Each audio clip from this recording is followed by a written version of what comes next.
So yeah, I screwed up. As you see here, here's what I did. Oh my gosh.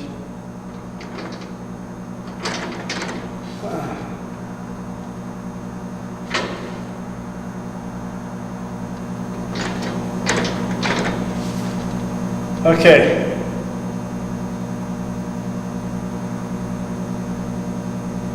I've got to cut this off, flip it around. So what's funny about this, I had two problems with this steering mechanism. The first problem was, as you saw, one way went it was the wrong direction, which is really dumb because in the steering box video, I talked about how I had to change the amount of gears, so I got, when I turned right, the tie rod plate went right.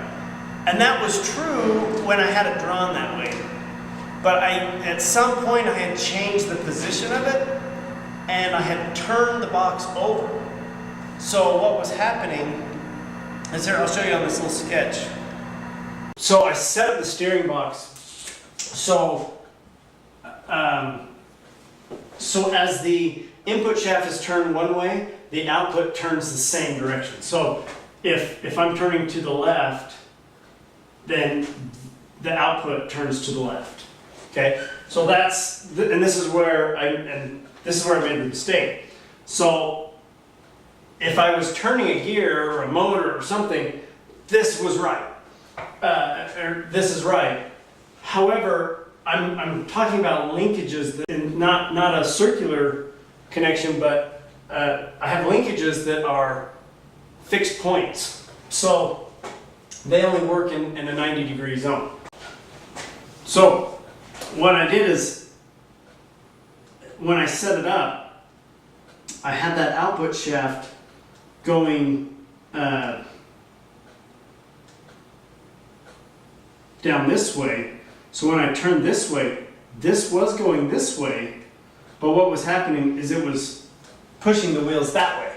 And since my connection point was on the front right here, when I was going to go right, it was pushing the wheel that way and going left. So that's where I had the problem. I put the plate essentially on, I flipped it around because remember this makes a circle and I needed to use the top half of the circle, not the bottom half of the circle, and that was the first problem.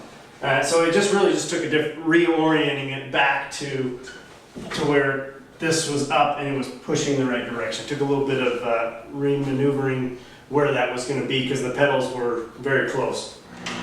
So when I was turning, it was going the wrong direction and didn't think right. I thought about just changing back to the old blade and to fix that. However, the other problem was the wheels. Now, this is where we get into something called Ackermann angle. Now, the only reason I'm talking about this is because I could not find anywhere that talked about Ackermann angle this way. I had to figure this out. So Ackermann angle is simply the way the tires are oriented in the steering to your back axle. It gives you the most efficient steering. Now, the reason why, I mean, this is discussed. It's really only common in cars and maybe a larger vehicle kind of thing. No one talks about it in a go-kart, at least in the manner I want to talk about it. So there's plenty of videos about how to address it and what you're looking for in regards to your back axle, wheelbase, and everything else. I had never thought about that. I just assumed hook them up, good to go. But when I hooked it up, I set this up to have some serious turning radius. I really want this to be able to turn sharp. So, and I do. As you see here, I have a 5-foot turning radius, which is about the length of the car. That's really good. So it's actually about 50 degrees of wheel angle. So, and it's good both directions. So what was happening is when I had it before, I just had it set up as I envisioned it, and I've seen other people put it together, is just put it on the tie rod plate, boom, go down. But what was happening is when I turned the wheel, the outside wheel was turning too steep. So steep that you couldn't even move forward. It was set almost a 90 degree. Well, not quite, but it was pretty far. And Ackermann says that you need the inner wheel to turn more because it's turning a tighter radius than your outer wheel. And I had no idea about that until I screwed up. So here is how I figured it. This is what I want to talk about, is how to address it, and hopefully to help you address it if you're doing it without, I spent a few hours on AutoCAD setting up constraints and turning the wheels, setting up different parameters just to make this angle work out to my back axle the way, so it's efficient. And it worked out really well. So let me show you how the different components, how I changed it, and the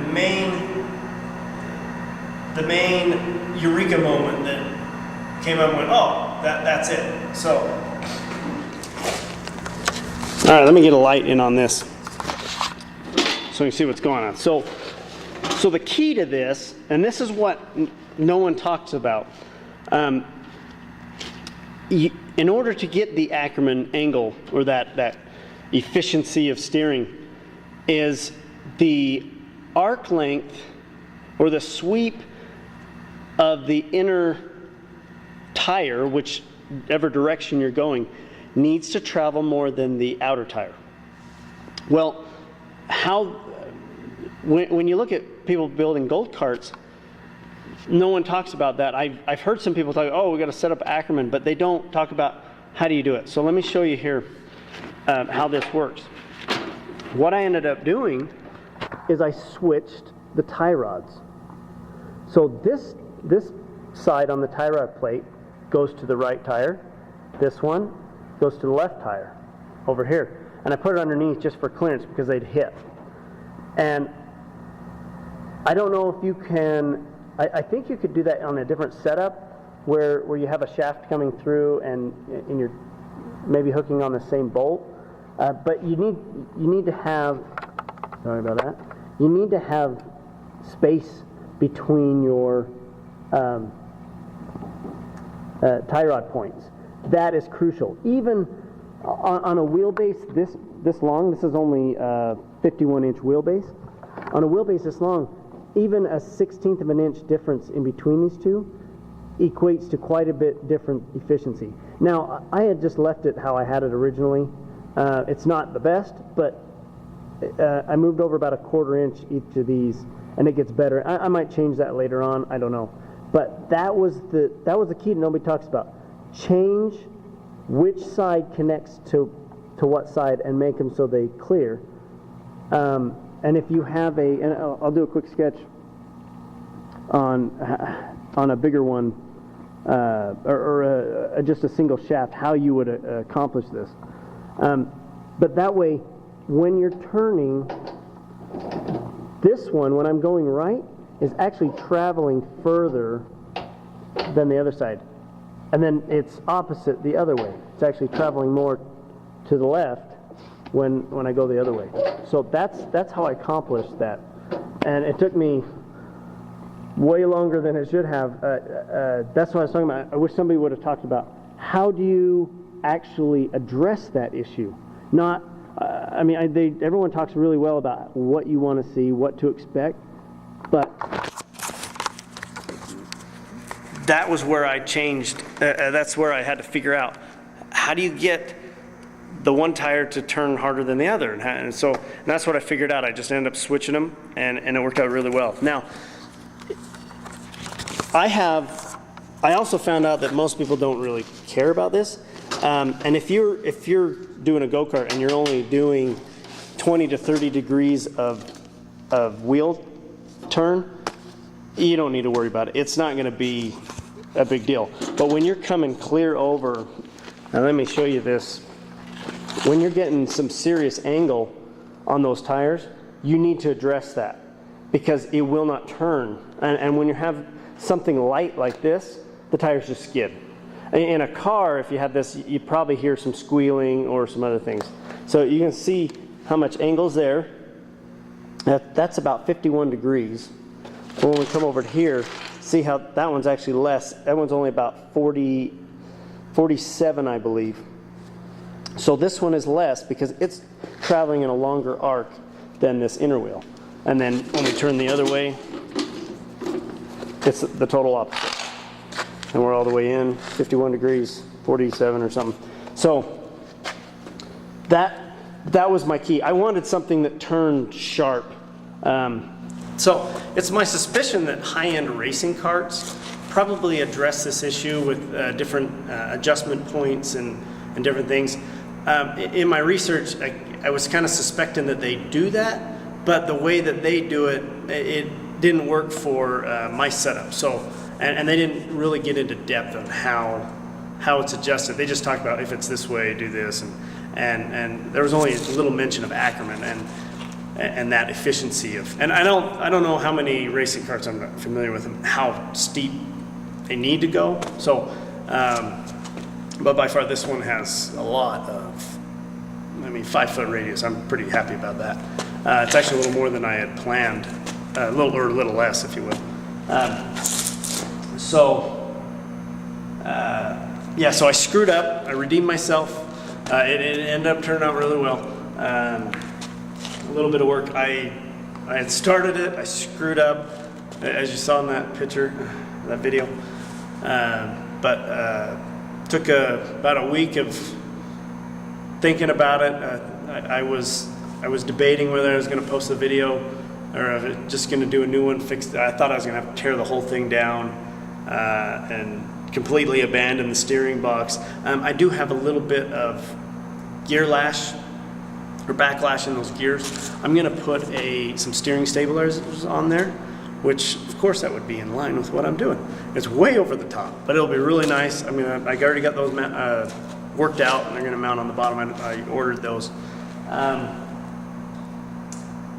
But yeah, I'm really happy with how that worked out. I really wanted something with some unique steering capability and something different.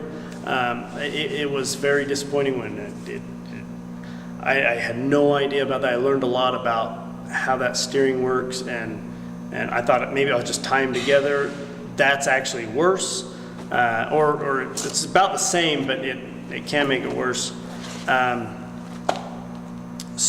And I guess the way a car deals with where they're tied together like that is the way the angle is and where it's mounted. So, but I don't know. It works for this go-kart, and I hope that helps seeing how that attaches and how you change those to get that sweep to go the right direction to get the most travel. Okay, so this is just a quick sketch of the Ackermann and the idea behind it. You're trying to make these points come up to meet on the center line of the back axle. So, and the idea is to have the inside tire be a tighter radius than the outside tire.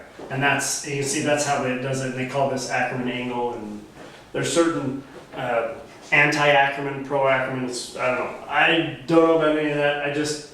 It works, it turns really nice when it does this.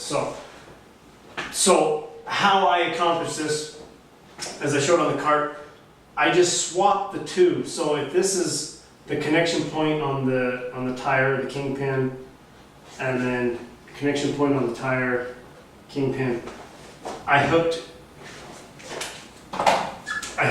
this side to here and this side to here, because when it's coming around the circle, imagine if this makes an entire circle and it stops, this hole will stop here, and this hole will stop about here. And then I also had I have a little bit of angle because the steering box is not sitting perfectly flat. That's also comes into play. It shouldn't affect too much, and you'll see that if you have an axle. I'll talk about that next.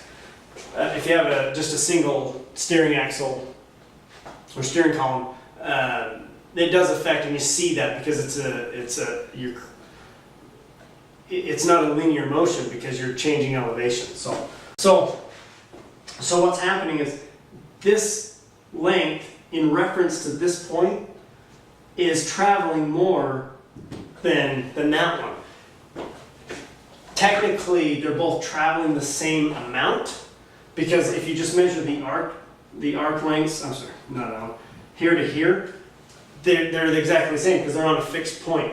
But in reference to these other fixed points, they're different. There's different travel. So this measurement here is more when you're going this way than this one here. You can see that here versus here. See, you have more dimension here than, you have more dimension here than there. So that's why you get more travel, and you can get that higher steering on the inside.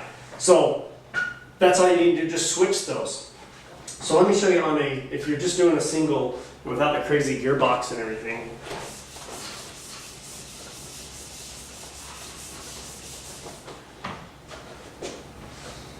So if you're just doing the single gearbox, your steering wheel's up here, and you got maybe a bearing, or your tie rod plate is right here, or you're just, however you're doing that. It's the same principle as what I did with the gearbox. Exactly the same. You need to have that move to the other side. Now, if you're only going 20, 30 degrees of full rotation, it probably won't matter. You might see a little bit more tire wear, and maybe there's some racing carts and stuff, they don't care, but if you're going to go further than that, you need to have that, because it will not, you won't be able to move if you go past there. When it's so light, the tires just grab and it just skids along. It was a mess. So looking down on this again, it's the exact same principle. You have your shaft coming up. They need to cross. Now, if you're doing, and it doesn't matter, you do need to look at the clearance issue. Have one on one side, one on the other side. Mine was a little tougher to do. I had to do some things to make it clear, but that's all that's important. Now, just to address, to touch again on what you change to make it work to do that. We're coming down, here's your steering wheel, and whatever that is. And let's make it exaggerated just for the sake of things. We have a big plate that comes out here like this, and we have a tie rod point. And we're coming over here to we got a kingpin and a tire, okay? All right, and then same over here, kingpin and a tire. Okay, so we're connecting here to here, here to here. And that's going to turn our wheels. Whenever this rolls around, it turns the wheel.